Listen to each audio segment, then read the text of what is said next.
Welcome to Apothecary After Dark, the official podcast of Amityville Apothecary. This is what real witches talk about when the doors are locked, the lights are low, and the incense is still smoldering.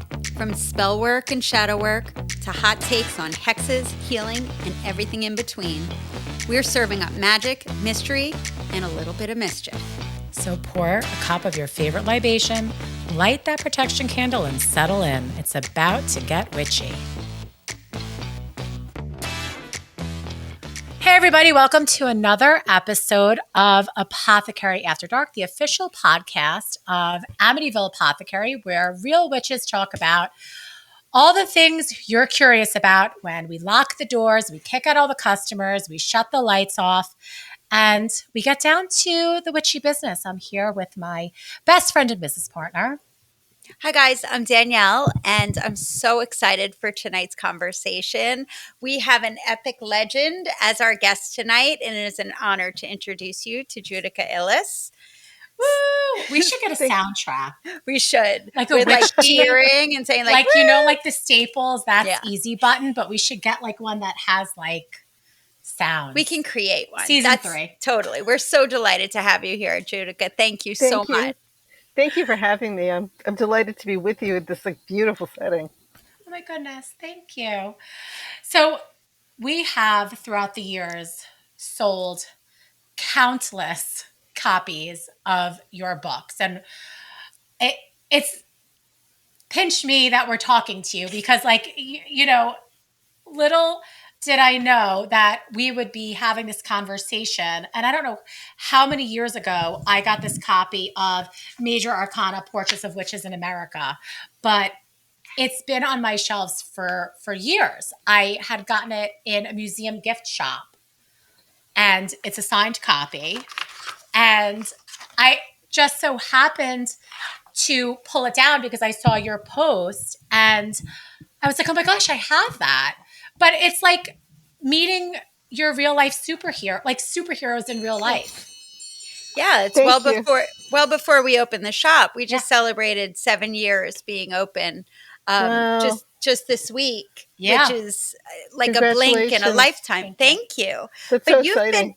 When did you first get involved in this whole world of occult and metaphysics? You know, in terms of being a professional, I have such a complicated publishing history. My first book was supposed to have been published in 2000, but that publisher went out of business before the book had come out. So that's kind of where my career starts. But in terms of that witchy life, I have always been interested. I mean, I came from a family who are not practitioners, but who were interested. They had spiritual, mystical, magical interests. And I have a much older sister, and she was starting college when I was starting first grade. Oh, wow. And she went for people who know New York City, she went to Cooper Union. We were living in Queens at the time. She went to Cooper Union, which was near Astor Place. And that is where the old Samuel Weiser bookstore was at that time. It moved several times, but at that time it was there. And she would come home with books, and I was a very early reader, and she brought home a deck of tarot cards, and I just, fell deeply, deeply, profoundly in love with them. And I don't know a time when it hasn't. If you tell me, even when I was 3, if you told me a fairy tale, I identified with the witch. I find Hansel and Gretel to be a horror story, not because of this, like the brats, but because like the poor witch dies. I love that. And how lucky that your older sister was like so cool. First of all, that college is an exceptional college. It's not like she was an anybody art student.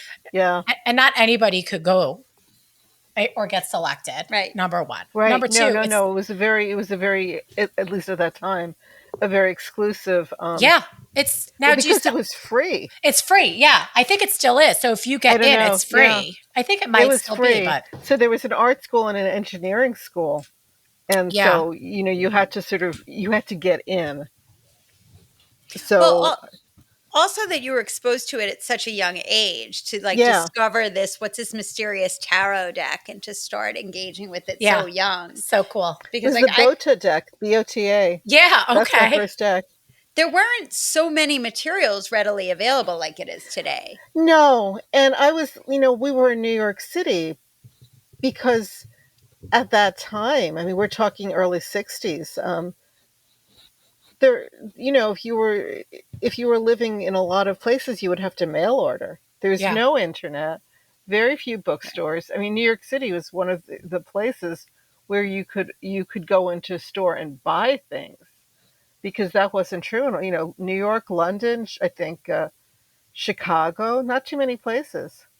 Yeah, absolutely. So to be like so lucky to sort of be in the middle of it all. Very blessed, very lucky. And I mean, I just, I was just on this path forever.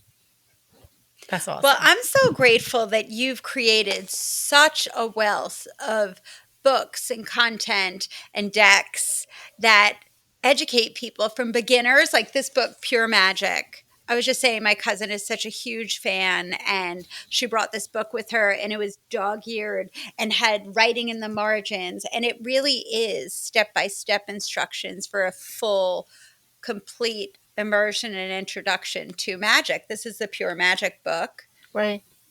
But you have encyclopedias. You have... Go ahead. I know. It's like, but it's like...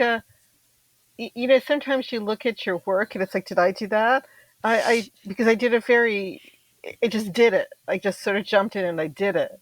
And then afterwards you're looking back. I have 4 encyclopedias, a perpetual calendar, and then, Pure Magic is a guide to spell casting. And, it'll teach you how to do it without any kind of an agenda. No, you can, whoever you are, it's just very practical information.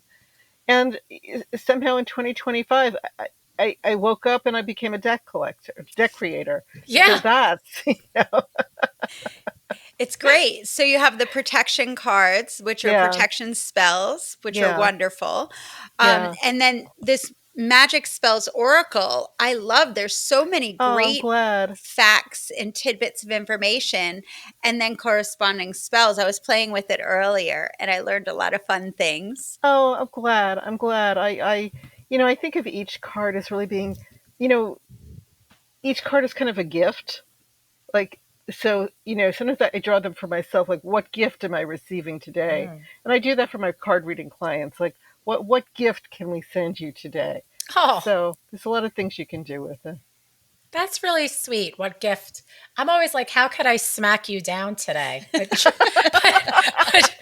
I'm like, what do you need to hear? You're like, what gift can I give you? I'm like, how am I going to wake you up and pull your head out of your tuchus? Well, I was looking through and just pulling some random cards. Did you know that crocodiles are actually associated with protection, but also fertility and childbirth? So it's beneficial to have a crocodile in your birthing room to protect the childbirth. Huh. Did I get that right? Yes. Isn't that neat? That's really I didn't ancient. even know that. Yes. Wow. And if you go back, like to ancient Egypt, like, there are various crocodile deities, and, that's where this originates. Sobek. Yeah. Wow. All these fun facts that I didn't know. I learned about dragons and, snakes, different iterations of snakes as it relates to spirituality as well as protection. So, it's, in addition to being a fun divination tool, it's also a great interactive way to learn things that you might not know. And it's broken into the elements too, which I like. So sorry, go ahead. No, you go ahead. I was going to say, it's so funny because somehow over the past, I don't know, maybe 3 or 4 months, I have been thrust into, and I don't know how this happened, all of these like witchy Facebook groups, like beginner witch groups and all these groups. And somebody asked about your encyclopedia of 5,000 spells. So I was like, click, let's see what everybody has to say. And everybody was like, great book, have it on my shelf. It's such like a wonderful reference as a jumping off point. And then there was a couple of haters. And oh boy, I rolled up my sleeves and I was like, shh, you need to have a little respect. Yeah. Because like, and it was in like a beginner witch group. I'm like, it's a reference. It's learning. And I don't think that there's any witch that I've ever met that has ever said to another witch, no, you have to do it exactly like this. Oh, no. That's ceremonial magic. Yes, right. No, but I mean, I sort of find it sad. I mean, I've been doing this for a long time, and I was doing it 70s, 80s, where there really wasn't a lot of published material. There weren't a lot of venues to buy material, and people were very supportive of each other. Yeah. Like people ask, what did you read? Well, you read what you could. You read whatever you could get your hands on. Right. And so I think there was maybe a little bit of broader knowledge among people, because now it's just so overwhelming. There's a lot. Where do you start? I mean, look at our shelves. Right. But I also think, I find it sort of sad that there are readers who read in order, I mean, and I'm not even talking about my book, just in general, people who read in order to criticize. They're reading in order to find something that they can say, aha, this is, you're never going to agree with everything in any book. I mean, yeah. Nor should you, really. No, why should you? I mean, sometimes, you read a book, and sometimes, I read some of the most useful books are books where I didn't agree with most of it, and then you get that one thing in there that's the eureka moment. That's I'm reading it for this sentence, and it was worth buying that book for that sentence. Yeah, or maybe it's not about the exact spell. Maybe it's about process. Maybe it's about looking at an ingredient or a correspondence in a different way, especially because correspondences vary across cultures. And it's so funny. And I don't mean, to come off incredibly Gen X coded, but kids these days, you say like, what did you read? I mean, we like tell jokes about how, like, remember eating a bowl of cereal in the morning and reading the box of cereal that you were eating? Definitely. Yeah, because that's what we had. We weren't in our phone. We weren't like, and we read that box of cereal. Right. Yeah, you read that box of cereal like 300 times. Yeah, and the Saturday cartoons. Oh yeah, I've done that. I've read shampoo bottles. Oh, yeah. I'm a compulsive reader. I mean, if I have not, I mean, now I do read on my phone, but I mean, I'll read the box tops, I'll read the labels, I'll read whatever. Well, we create all of our little stickers. Actually, Dina designs them, but we're big into like real witches read books. Yeah. Because, I have one customer just this week came in. She was very sweet and like looking around, and she's like, I have like 10 different decks, tarot decks, and I don't get it. Like, and I'm like, well, they all come with guidebooks, and we have a ton of books to learn. And she's like, yeah, no, like it just hasn't like sunk in yet. And I'm like, but like, do you read them? She's like, well, like, no, like I don't read the guidebook. But I said, but how can you learn something that you've never been taught?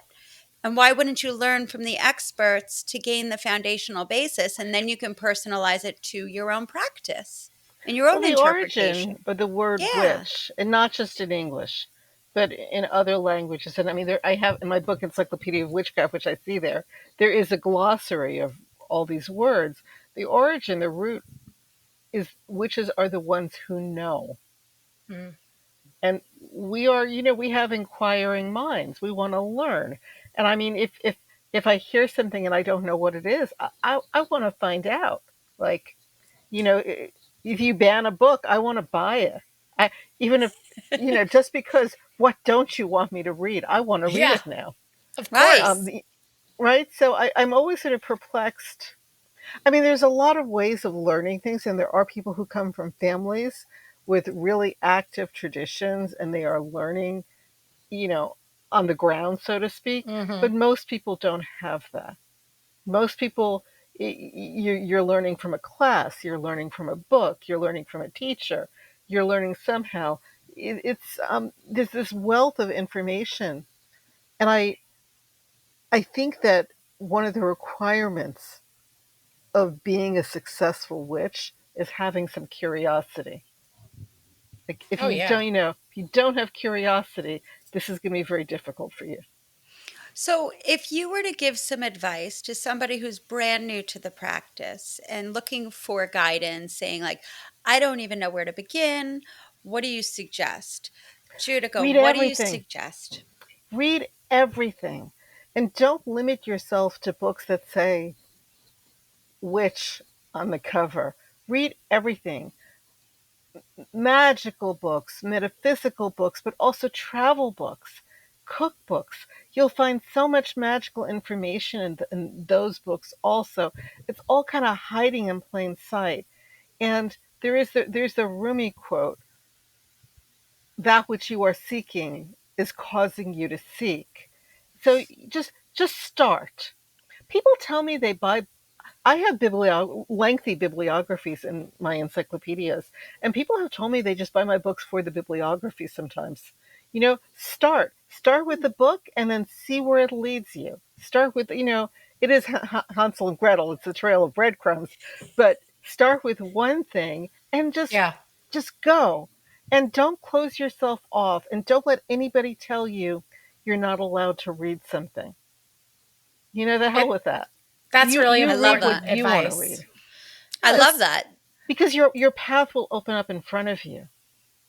And I yeah, you don't know until you're exposed to it, or like just that hint, and then you can go deeper down that rabbit hole. But how do you know right. if you've never been exposed? And that is right at our fingertips in all of these wonderful Encyclopedia of resources. Witchcraft has a section on fairy tales too, and on Mm. decoding fairy tales, Mm. because there's a lot of magical information and often practical Oh, magical yeah. information hidden in those. You have to know how to hear it and see it. But once you do, it's like this world opens up for you. So it's very exciting. I love that. And I love that you said about people buying your encyclopedia for the bibliography, because bibliographies, footnotes, and endnotes, in my opinion, is where all the good stuff is. The books are, and that's somebody that was a history major. So I would have to, Right. I would read, and then I'd be right Read in. history books. Oh, yeah. Ancient history Hmm. especially. It's so interesting, and you will learn so much. Well, Absolutely. absolutely. I think if you even look at, like, my family is all Celtic. I wouldn't be surprised if I had Druids in my family Sure. ancestry, but they used storytelling. The Druid was the sage of the community that used stories and songs to communicate what was happening and to retell the folklore, which is why music is such an important part of the culture. So, like, it's those folk traditions within the various cultures where really the magic lies, and Hmm. that transcends all different cultures. So you bring up so many good points.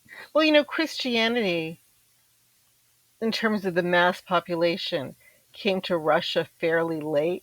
And so we have all these documents from, like, the Russian church telling people what they're not allowed to do. And, oh, these peasants are doing this and this and this, but it's, it looks innocuous, but it's not. And one of the magical arts, storytelling, Mm. because that's, I mean, a good storyteller, they're creating something out of, words, and words of power. So, that ability to be transported by a story, that's really magical.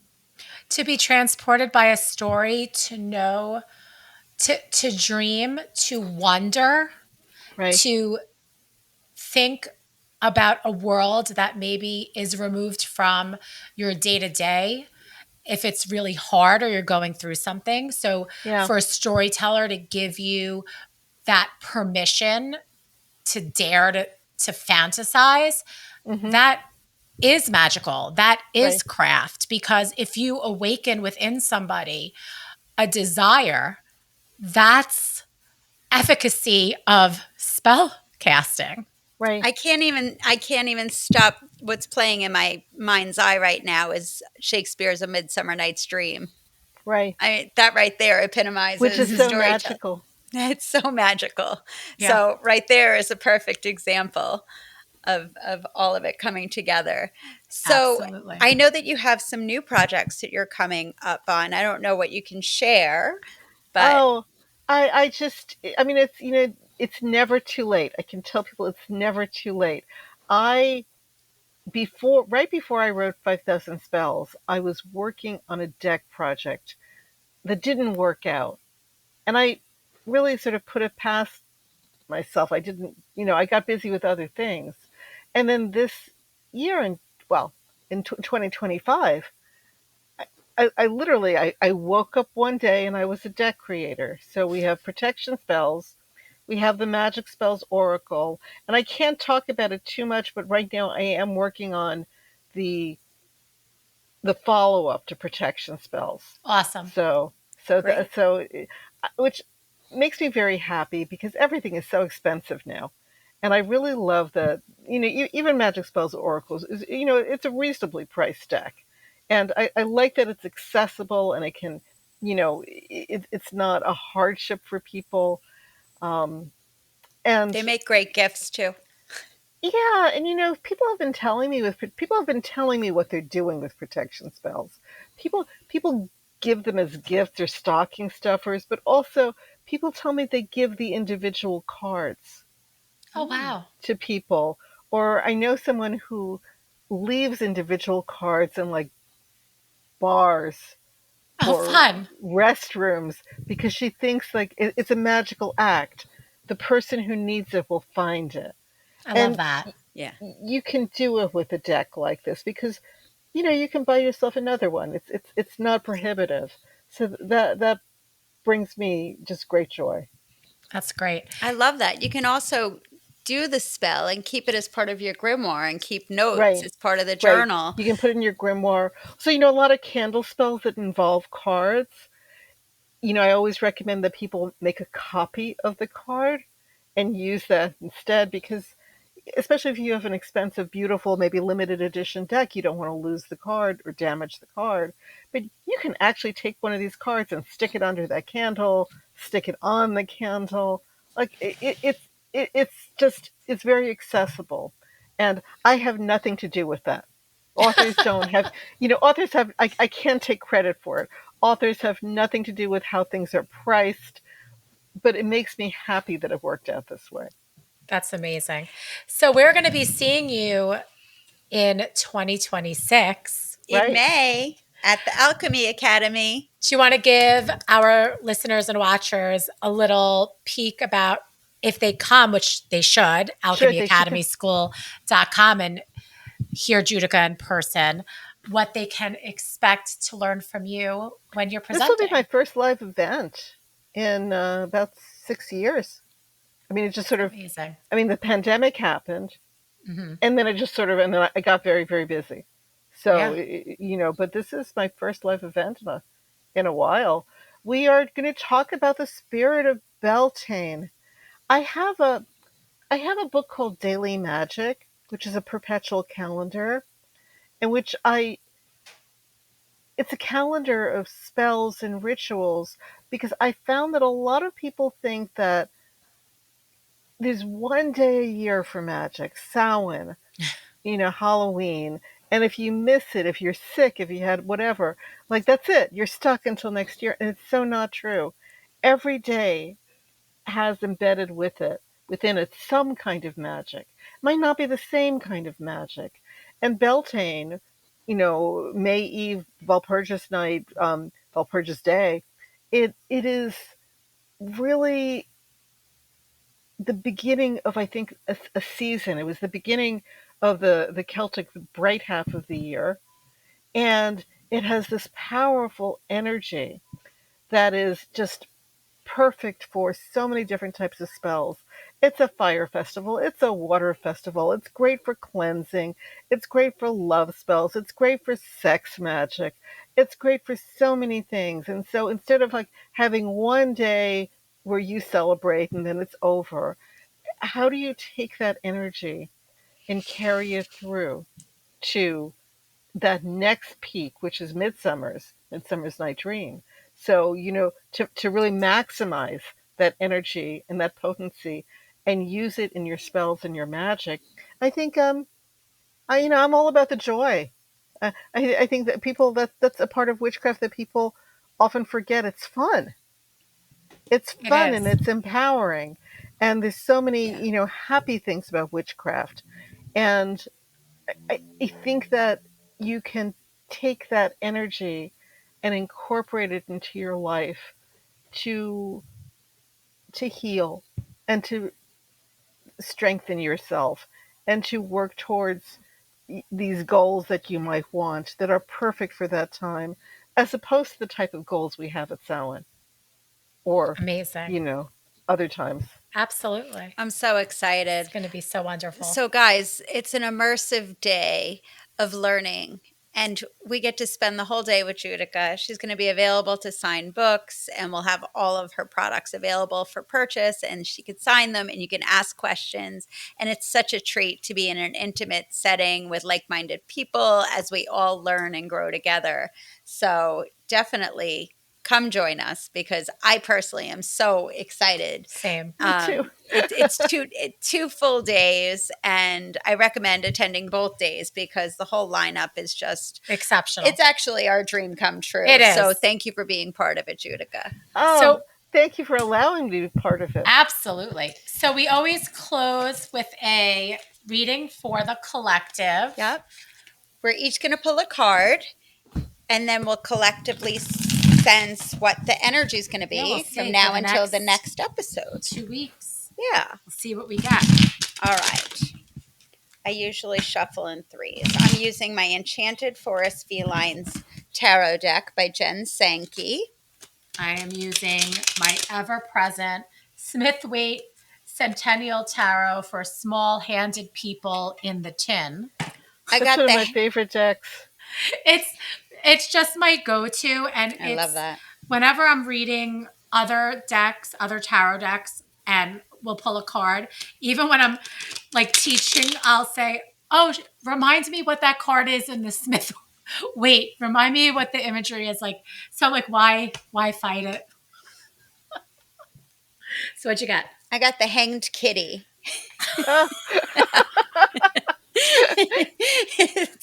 It's a little gray kitty cat that's hanging upside down. Right? He's a little tomcat. He's just cool as a cucumber, hanging out upside down. He's unbothered. He's surrounded by blue flowers. You're not going to believe this. What'd you get? Don't even tell me you got the hanged. This Hobie haunted us. Temperance. Oh, Temperance is following us. We just taught on Temperance right before the day before Thanksgiving, so that's very funny. What'd you get, Judika? Oh, I didn't know I was pulling a card. Yeah, you have to pull a card. Oh, yes, ma'am. Oh, I am. Oh, can you see me? I am going to. I can see you. Pull a card from the Wiser Tarot. Great.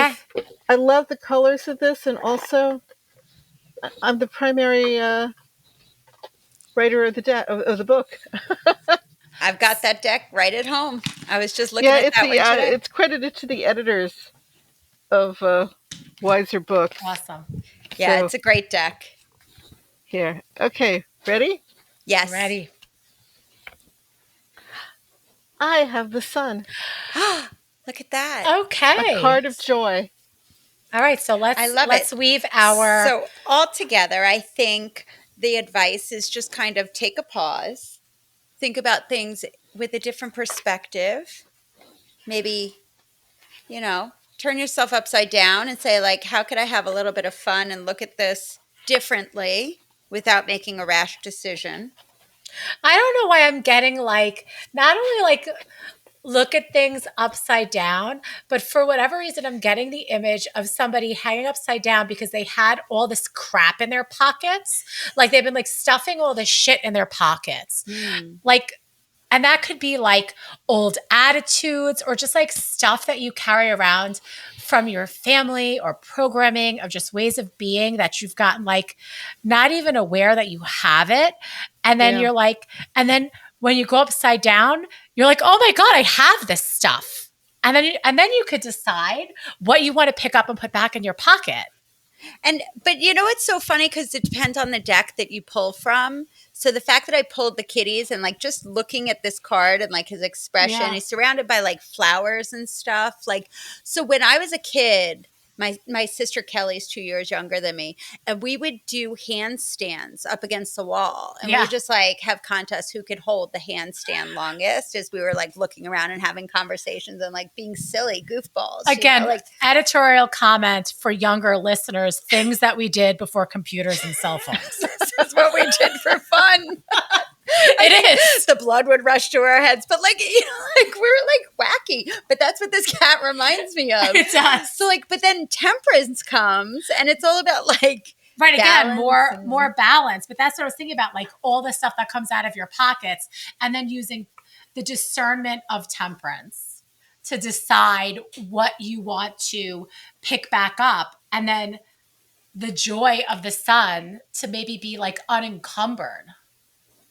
It seems very playful. Yeah. Like, just don't make any rash decisions. Think about things differently. And just, I don't know, kind of go with it. It's very playful. Yeah. Yeah. And the fact that we each got a major arcana card. Right.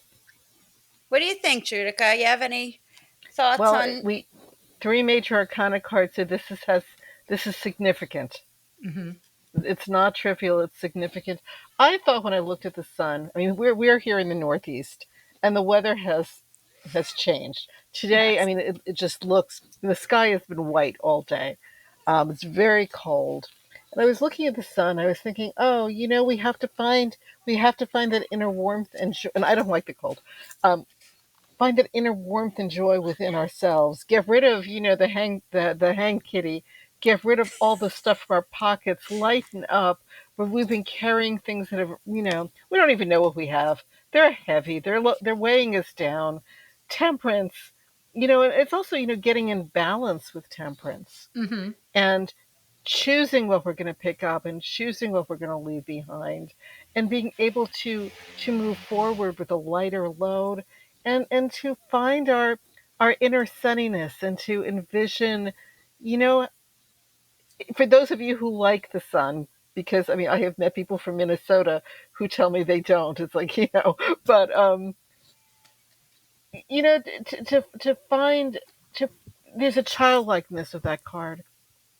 To find that ability to play, and I think that works for magic too, because sometimes you just want to play. You want to play with those herbs, play with the candles, play with it. It doesn't always have to be for some serious emergency reason. Absolutely. I agree. Well, Judika, thank you so much for spending time with us. Thank you. It's been fun. Like just fabulous fun, like soul-filling, inspiring. So excited to see you in person in May. We're going to have a great time. We'll have fun. Absolutely. And friends, thanks for joining us for another episode. Make sure you follow along by subscribing, share with your friends, leave us a comment. Tell us about your magical journey, or maybe if you have one of Judika's books, let us know, and we will see you on the next episode of Apothecary After Dark. All right, guys, take care. Bye. That's all for tonight, witches, but the magic doesn't stop here. Be sure to follow Apothecary After Dark wherever you listen to your favorite podcasts. Leave us a comment or review. We'd love to hear what's stirring in your cauldron.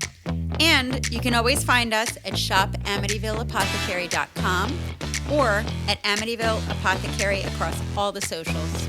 Until next time, keep your wards up, your wands at the ready, and your spell work sharp.